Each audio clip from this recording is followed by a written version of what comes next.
Hallo und herzlich willkommen zu diesem Video, in dem ich mal wieder etwas Lebenszeit gegen Wissen austauschen möchte. Und zwar schauen wir uns heute das SAM-Model an. Das ist das Segment Anything Model. Und wenn ihr euch dafür interessiert, das hier ist die Seite dazu. Das ganze Ding wurde von Meta AI entwickelt und Meta, der eine oder andere weiß es dann wahrscheinlich schon, dahinter steckt Facebook. Und was es machen soll ist, das steht hier auch schon, mit dieser KI kann man aus einem Bild per Texteingabe oder auch anderen Inputmöglichkeiten, die wir auch gleich sehen werden, nochmal kurz, Segmente eines Bildes erkennen und sie maskieren und uns damit die Möglichkeit geben, Anteile eines Bildes auszutauschen und das mit reinen Texteingaben oder halt auch anderen Inputmöglichkeiten. Wer sich hierfür interessiert, den Link packe ich euch in die Beschreibung, da könnt ihr noch ein bisschen stöbern und nachlesen. Es gibt Demos hier auf der Seite, es gibt aber auch wissenschaftliche Dokumente etc. pp. Ne? Das ist die offizielle Seite und das werden wir uns heute anschauen. Das SAM, das Segment Anything Model. Das Ganze machen wir mit Hilfe des ComfyUI Impact Packs. Dazu habe ich schon ein Video gemacht, wo ihr das kriegt, wie ihr das installiert. Den Link dazu packe ich euch natürlich auch in die Beschreibung. Allerdings zur Installation dieses Packs schaut ruhig in mein Impact Pack Video. Und ich habe ein bisschen mit SAM rumprobiert und rumgespielt jetzt die letzte Zeit, weil ich habe mich selber noch nicht damit beschäftigt vorher, aber es hat mich sehr interessiert. Und ich denke, ich kann euch heute einen Workflow zeigen, der schon ganz gut ist. Aber ich habe die Vermutung, es gibt auch noch andere Workflows. Aber so zum Reinkommen und eigentlich schon ganz gute Resultate erzielen, das werden wir hier im Laufe dieses Videos schaffen. Beim Impact Pack auf der Seite, der GitHub-Seite hier, gibt es nämlich unten was versteckt. Und zwar, hier gibt es Tutorials. Und da musste ich mich auch erstmal hinkämpfen, also nicht durch die Tutorials selber, aber das finden. Und zwar ist nämlich hier im Clip-Seg Tutorial, das werden wir nämlich brauchen, dieses Clip-Seg, Clip Segmentation, befinden sich ganz unten noch ein paar Infos. Und hier ist nämlich angegeben, dass man als Voraussetzung die ComfyUI Clip-Seg Custom Node benötigt. Die ist nicht enthalten im Impact Pack, die müssen wir extra installieren. Und die ist eine Voraussetzung, weil die Clip-Seg Detector Provider Node im Impact Pack ein Wrapper für diese Node ist. Das heißt, die Node, die wir brauchen, benutzt Funktionalitäten der anderen Node. Und wenn man hier draufklickt, packe ich euch natürlich auch in die Beschreibung, dann kommt ihr auf die GitHub-Seite dieser besagten Node. Und um die runterzuladen, könnt ihr einerseits natürlich wie gehabt einen Clone machen über Git Repositories. Aber ich habe jetzt den einfachen Weg jetzt für diese Variante genommen. Klickt einfach hier auf Custom Nodes hier oben auf den Folder. Dann seht ihr hier schon die Clip-Seg PY. Das ist die Custom Node. Klickt da drauf. Dann erscheint schon mal Code. Aber ihr müsst vorher noch hier auf Raw drücken, oben rechts. Und dann wird das File mit dem Python-Code geöffnet. Hier könnt ihr dann Speichern untermachen und um die zu speichern, geht in euren ComfyUI Windows Portable Folder, ComfyUI Custom Nodes. Ich habe sie hier schon liegen. Wenn ihr hier unten hinguckt, seht ihr, dass der Name ziemlich unnötig ist. Deswegen geht ruhig hin, löscht alles bis zum Clip-Seg PY und speichert das File dann so ab. Ich habe es hier schon, ich mache jetzt abbrechen. Aber dann habt ihr diese Node. So, einmal wieder zurück. Zack, da sind wir. Genau. Dann würde ich sagen, stürzen wir uns mal ins Vergnügen. Ich benutze weiterhin auch das TinyTerra Nodes Pack, weil es einfach super komfortabel ist. Man kann eigentlich schon sagen, es ist mein Lieblingspack. Weil wir können uns immer super easy ein Basis-Setup bauen, indem wir einfach diese zwei Nodes laden, die mit dieser Pipe verbinden und fertig. Darüber gibt es auch ein Video von mir, schaut auch gerne da rein. Wer diesen Channel öfter besucht, weiß, dass ich am liebsten mit diesem Node-Pack hier arbeite. Gut, so, das ist unser Basis-Setup. Jetzt machen wir mal ein paar Einstellungen. Ich nehme das Rev Animated Model dafür. Da sind wir auch schon mal dran vorbeigekommen. Link packe ich euch auch nochmal in die Beschreibung und werde ich wahrscheinlich auch nochmal in einem extra Video vorstellen. Als VAE nehmen wir die Stable Diffusion VAE. Clipskip wird für dieses Model -2 empfohlen. -1 liefert auch gute Resultate, aber -2 ist empfohlen. Und als Höhe sagen wir 768 Pixel. Dann haben wir ein Porträtbild, aber die Bilder sind noch klein, damit wir hier im Rahmen des Tutorials auch nicht so lange auf Rendering warten müssen. Hier drüben würde ich noch gerne sagen, die Bilder speichern. Ich muss hier immer an meine Thumbnails denken. Und das war's auch schon. Jetzt können wir unsere Prompts eingeben. Ich mache mal a woman in a pink shirt and yellow trousers. Und als Negative nehme ich Easy Negative als Embedding. Ja, als Textual Inversion. Auch da gibt es ein Video bereits. Und im Rahmen des Videos hätte ich hier gerne noch diese beiden Begriffe, weil, ja, ist es schon mal passiert, dass hier nicht YouTube-konforme Bilder gerendert wurden, die ich dann nachträglich wegblurren musste. Und das will ich einfach verhindern. Okay, jetzt dürften wir schon was sehen. Was ist passiert? Habe ich hier irgendwo noch ein... Ne, ich habe doch randomized. Yellow Trousers hat er nicht gemacht. Ich hätte schon gerne Yellow Trousers. Dankeschön. So, das ist das, was uns das Rev Animated ausgespuckt hat, so wie wir es wollten. Ein pinkes Shirt und gelbe Hosen. Und ja, es ist ein Modeverbrechen, da bin ich ganz bei euch, aber das ist auch so gewollt. Okay, damit wir jetzt unser SAM benutzen können, brauchen wir ein paar Nodes. Und zwar, wir brauchen aus dem Impact Pack den SAM Loader. Der Node müssen wir auch nichts mehr machen, die ist schon eingestellt, wie sie sein soll. Wir brauchen aus dem Impact Pack weiterhin unter Util den ClipSec Detector Provider. Und das ist diese Node, die andere Node, die wir uns runtergeladen haben, als Basis benutzt. Wir brauchen außerdem unter Impact Pack Detector brauchen wir den B-Box Detector 6. Und wir brauchen aus dem Impact Pack Detektor den SAM Detektor Combined.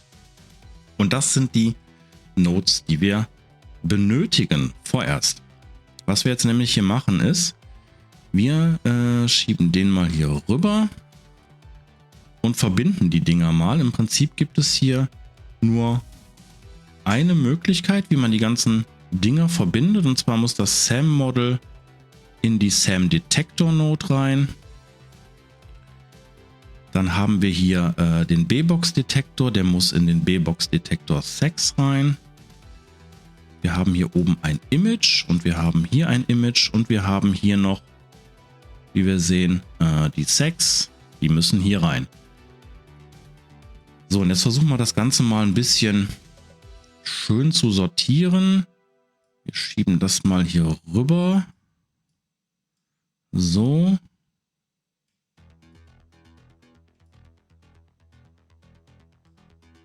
Das ist ein bisschen ungünstig hier, dass man das nicht so sieht, aber wir brauchen nämlich von, eigentlich brauchen wir von hier, brauchen wir nämlich unser Image. So. Das können wir hier aber ruhig noch ein bisschen ordentlicher gestalten. Wie ich immer sage, das Auge rendert mit. Okay. Jetzt haben wir die Nodes, die wir für SAM brauchen, hinzugefügt. Was hier noch, glaube ich, nicht ganz unwichtig ist. Mit den Werten habe ich rumgespielt, aber konnte jetzt noch keine direkten Ergebnisse oder Änderungen erkennen. Aber hier sollte man, glaube ich, das auf, anstatt nicht Center One, sondern auf Mask Point B-Box stellen, damit es besser funktioniert, weil wir kriegen unsere Infos ja aus der B-Box. Okay, jetzt brauchen wir noch einen weiteren Sampler, beziehungsweise sogar auch einen Loader. Und nein, ich füge mal einen frischen Loader hinzu. Wir nehmen wieder einen aus dem Tiny Terra Nodes Pack. Den packen wir jetzt mal hier so hin. Da müssen wir die da unten noch mal ein Stückchen aufräumen. Ich mache es mal so, damit die da bündig anfangen. So. Und wir nehmen noch einen Sampler. Da können wir den aber kopieren. Können wir auch schon mal verbinden. Und was hier ganz wichtig eigentlich ist, ich habe gerade überlegt, ob wichtig das richtige Wort ist, aber eigentlich schon. Es ist nämlich so, wir müssen ja hier an dieser Stelle auch wieder ein Model auswählen. Und vorne hatten wir das Ref Animated. Das funktioniert unter Umständen nicht so gut, weil wir gehen gleich in den Bereich des In-Paintings und da ist es besser, spezielle In-Painting-Models zu verwenden. Das Ref Animated, hier sind wir auf der Civit AI-Seite davon, hat das glücklicherweise. Es gibt eine In-Painting-Variante vom Ref Animated und zwar findet ihr die hier oben. Ihr klickt hier oben auf das V121 INP und ja, alle Bilder sind weggeblurrt, warum auch immer. Das ist aber das In-Painting-Model dafür. Also ladet euch das auch runter und packt euch das in den Models-Folder, also beziehungsweise Checkpoints-Folder im Comfy UI Models Checkpoints. Packt euch das hier rein und drückt hier einmal auf Refresh und dann könnt ihr hier nämlich das Ref Animated In-Painting Model auswählen. Die Models sind halt wirklich speziell darauf trainiert, dann im In-Painting-Bereich zu arbeiten. Gut, wir nehmen nochmal dieselbe VAE wie vorne. Wir sagen auch hier Clips gibt 2, weil im Prinzip ist es ja dasselbe Model. Und was wir hier jetzt noch an der Stelle machen müssen ist, wir sehen, wir kriegen hier unten als allerletzte Node, kriegen wir eine Maske raus. Und die können wir uns auch zwischendurch mal angucken.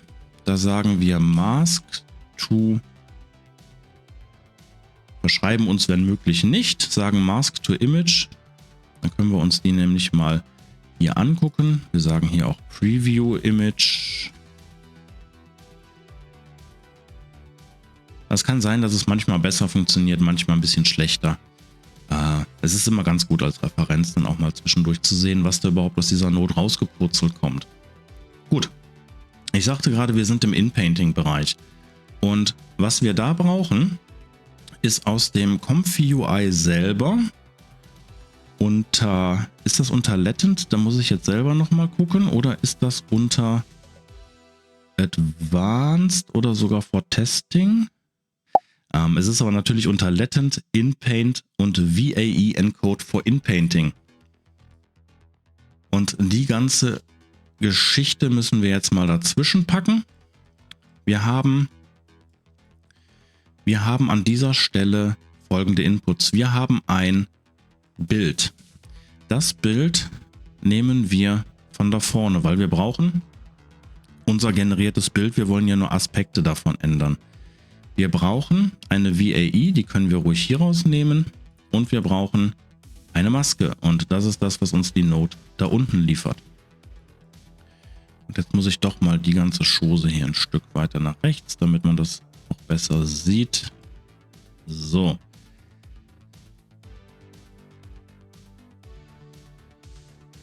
Und hier packen wir das Latent dann in unsere Sampler-Node rein. Und damit sollten wir schon in der Lage sein, gewisse Bereiche anhand von Text in unserem Bild hier vorne auszutauschen. Ich stelle das hier schon mal auf Fix. Wir werden jetzt nochmal ein neues Bild erhalten. Aber damit wir gleich einfach mal ein bisschen rumprobieren können. Was wir jetzt noch machen müssen hier ist, wir wollen einen Aspekt dieses Bildes ändern.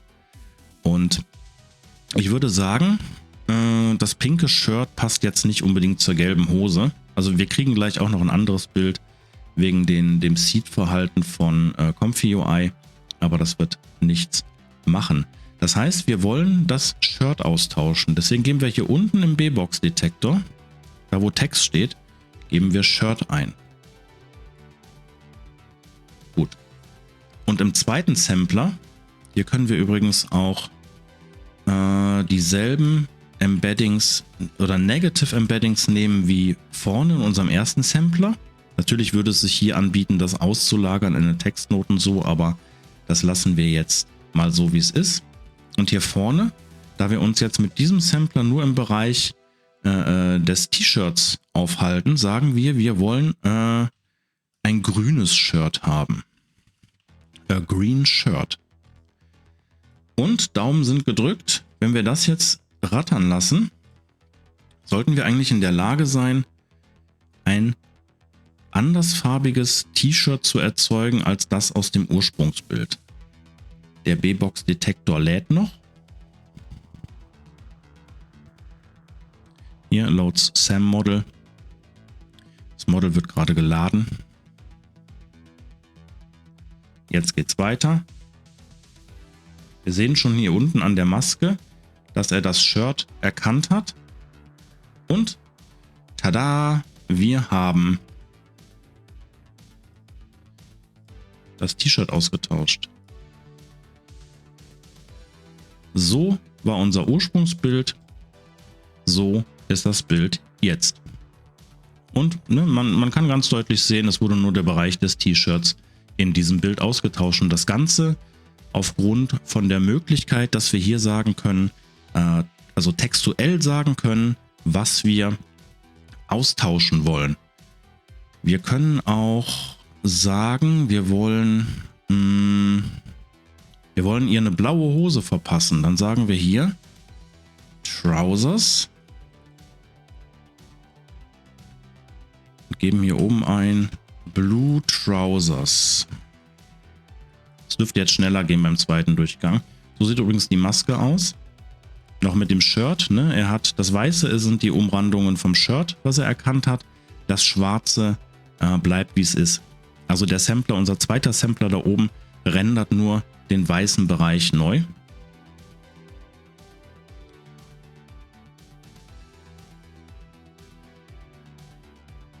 Ja. Gibt's nicht viel zu sagen, oder?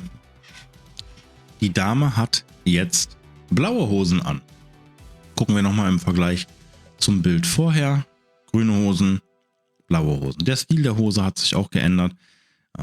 Es wird halt der gesamte Bereich hier neu gerendert. Also alles, was hier unten weiß markiert ist. Wir sehen, die Hose ist weiß markiert. Das wird alles neu berechnet. Deswegen. Mir schießt gerade schon wieder in den Kopf, dass man vielleicht sogar den Stil der Hose beibehalten könnte, wenn man noch ein Canny Control Net oder so draufpackt, was Outlines generiert. Da bin ich schon wieder angefixt, das auszuprobieren. Das machen wir aber nicht jetzt. Okay, es funktioniert auch mit anderen Dingen. Wenn ihr hier zum Beispiel jetzt reingeht und sagt, a dog playing in the yard. Nicht yard, yard. So. Und hier unten sagt ihr aber, doof, war jetzt doch kein Hund. Also möchte ich den Hund selektieren. Und dann sagt ihr, ich meinte aber eigentlich einen Fuchs. So, dann kann man das Ganze wieder laufen lassen. Wir gehen hier mal auf Randomize, müssen dann... Ne, er macht's, okay. Dann kriegen wir hier nämlich unser Bild von dem Hund, der im Hinterhof spielt. Der B-Box-Detektor rattert wieder. Aber da geht's los. Wir haben eine hundeähnliche Maske hier unten erhalten. Und auf einmal haben wir einen Fuchs, der im Hinterhof spielt. Machen wir das Ganze noch mit einer Katze.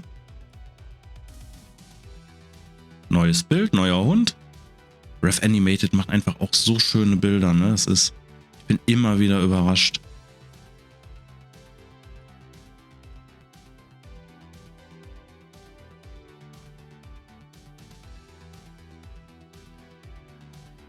So, ich denke, ich werde das Video immer mal ein bisschen gecuttet haben, wenn die Note hier unten sich so viel Zeit lässt, damit wir nicht hier warten müssen. Aber eine Hundemaske und plötzlich haben wir hier eine Katze anstelle eines Hundes.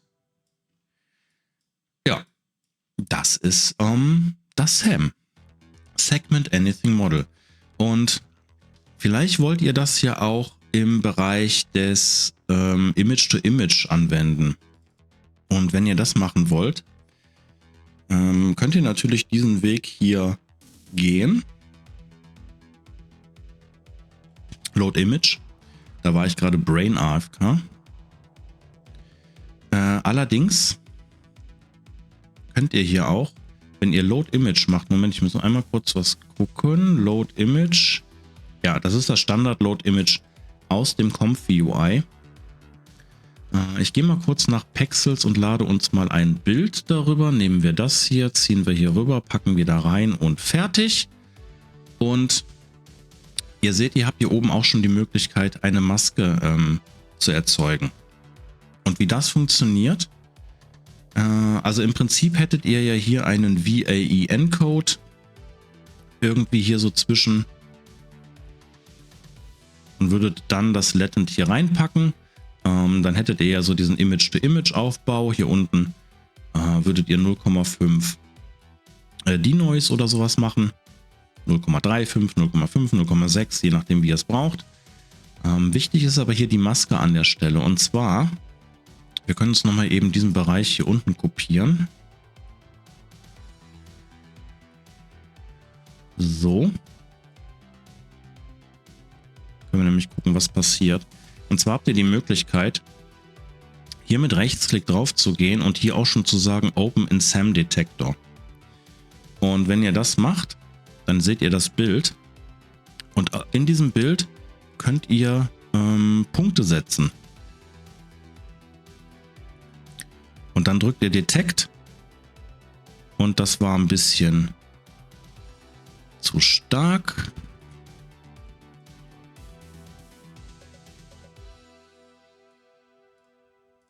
Wenn man nur einen Punkt macht.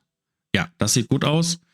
Er hat jetzt den Hintergrund genommen. Wahrscheinlich sind hier Farbunterschiede. Da muss man ein bisschen mit der Confidence rumspielen. Aber einer hat gereicht. Ihr sagt hier unten Save to Node. Und jetzt habt ihr nämlich, wenn wir das mal hier laufen lassen. Ich mache mal eben den ganzen Bereich hier unten aus. Und diese Node auch. Mal gucken, ob er es so akzeptiert. Ja, und ihr seht, jetzt habt ihr nämlich hier schon im Image-to-Image-Bereich die Maske erzeugt und seid damit im Prinzip schon hier unten in dem Bereich, ne, wo wir hier die Maske erzeugt haben. Die ist nur umgedreht. Also das, was ihr selektiert, wird gerendert. In dem Fall würde also der Hintergrund neu gerendert werden, aber die Dame würde im Bild bestehen bleiben. Das heißt, ihr könntet dann die Maske hier rüber ziehen, hier unten ins In-Painting rein und könntet den dann auch so benutzen. Wenn ihr noch so ein paar Ungereimtheiten seht, hier wie diese Streifen oben und unten, könnt ihr auch Rechtsklick machen, Open in Mask Editor und dann könnt ihr hier mit einer Maske hier oben auch noch Korrekturen machen. Der Sam Editor kommt aus dem Impact Pack. Der Mask Editor bin ich mir jetzt nicht mehr sicher. Könnte sein, dass der aus einer anderen Node Collection kommt. Aber die Möglichkeit besteht. Gut. Ja, so könnt ihr Masken erstellen, in den In-Painting reinschmeißen. Ihr könnt das Sam-Model benutzen. Ich überlege gerade, ob es noch was gab. Das hier oben übrigens ist das, was auf der Meta-AI-Seite als verschiedene Varianten geht. Ihr habt schon gesehen, man kann auch manchen Eingabe-UIs hier so Drag-and-Drop, Rectangles ziehen. Man kann aber auch mit diesen Punkten arbeiten. Man kann textuelle Erkennungen machen. Das ist schon ein ziemlich cooles Teil. Gut. Ich lasse das mal so, damit ich es euch als Workflow auf Pastebin hochschmeißen kann. Was ich hier oben Ich mache die mal aus. So. Und werde das als Workflow speichern. Ja, dann wünsche ich euch einfach viel Spaß beim Rumexperimentieren und Rumprobieren, beim Segmentieren aller möglichen Dinge, beim Ändern etc. Ihr könnt zum Beispiel auch, wo wir jetzt hier bei den Tieren sind, ne? Erstellt Bilder mit einem Tier drauf, macht mehrere Samplerläufe, mehrere SAM-Models dahinter, beziehungsweise ein SAM-Model wird ja reichen für das Ursprungsbild und erstellt dasselbe Bild mit Hunde, Katze, Fuchs, Dachs, Igel, was auch immer da durch den Garten kreucht und fleucht. Und ja, ich werde jetzt auch kräuchen und fleuchen. Wünsche euch noch einen schönen Tag und wir sehen uns hoffentlich im nächsten Video wieder. Macht es gut und bis dahin.